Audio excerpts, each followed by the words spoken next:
So the message of the day is going to sound very similar to other messages of the day. Very simple idea. And I say that because a lot of people don't realize, like, oh, hey, Dan, you said the same thing yesterday. You said stack a brick yesterday. Yeah, because that's literally all you got to do. You need to understand that you are a product of the habits that you instill on a day-to-day basis. So with that being said, what do you do on a day-to-day basis? What does your day look like? How does your day serve you for not only today, but also for future growth, future things that you're going to add on? What habits are you doing? Are you stacking every single day to help fortify the identity of the person that you want to have? For me, one thing that I did that was simple that helped me was I started to look at the lives of people that I wanted to be, and I started to make decisions based on how they would be. So like I would think, kind of people say, what would Jesus do? WWJD, right? So someone I look up to, for example, Ed Mylett, someone I think about, like I use that framework. What would Ed Mylett do? What would Alex Hormozi do? People that you want to emulate and people that you want your life to look like, that you look up to, that you listen to, whatever the case is. Start making decisions in the mental framework of what they would do in your shoes, right? It kind of allows you, Alex Hormozi has a great talking point on this, and he views it as his future self. So how would my 80-year-old self think of this situation? And it helps him look at the much bigger picture.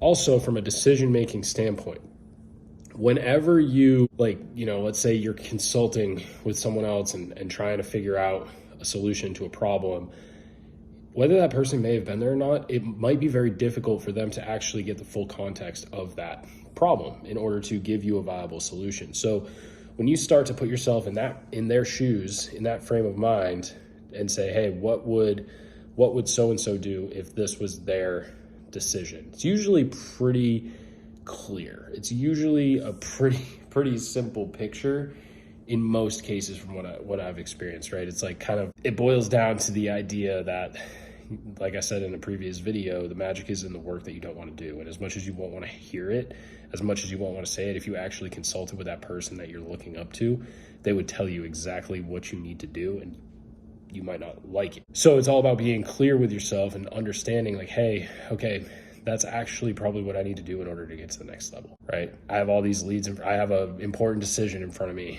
right, that I'm trying to work through. For example, what would this person do because of the way that they live their life? What would they do if they were in a similar situation in order to advance to the next level? And honestly, guys, one of the biggest things that I've seen with a lot of society takes way too long to make decisions. Society will take forever to make decisions, and they miss out on a lot of opportunities because of this, because they're scared and they don't have the trust and the confidence in their own self in order to do that. Right? So making quicker decisions will allow you to develop confidence, because now you're going to fail faster. You're going to fail forward. You're going to succeed faster. You're going to get feedback faster. You're going to know what's going to happen when you do a certain thing.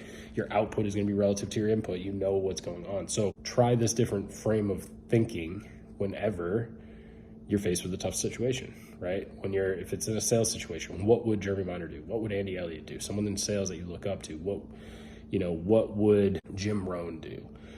Just another example. So that's helped me significantly just look at my problems from a different frame of reference, but also allow me to work through that problem myself and really just be true to myself and true to the idea that, okay, maybe I'm just avoiding and blind to wanting to actually take action on what I know I should be doing and what all of these other people do.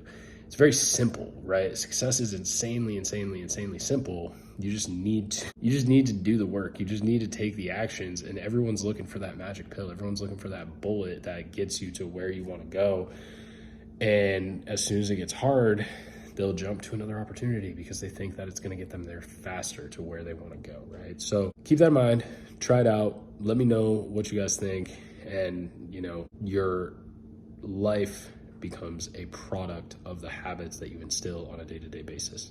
If you want your finances to be better, focus on the habits that relate to your finances. If you want your sales and your communication and your leadership to be better, focus on the habits that will make you a better leader, make you better at communicating, make you better at sales. If you want your fitness to be better, focus on your nutrition, focus on going to the gym, focus on what you're putting into your body, right? All of those things, if you want your relationships to be better, the habits that you're instilling on a day-to-day basis, are you taking care of your significant other? Are you taking care of your kids the way that you need to? Are you showing up for them? Or do you have your phone in your face when they're trying to talk to you? All of those little things to start to be aware of will help formulate you into the person and the product that your habits will create and what you want to do, right? You need to do this over a long enough period of time for it to become a natural thing and for it to actually transfer into your identity. So hopefully this helps someone. Love you guys. I'm out.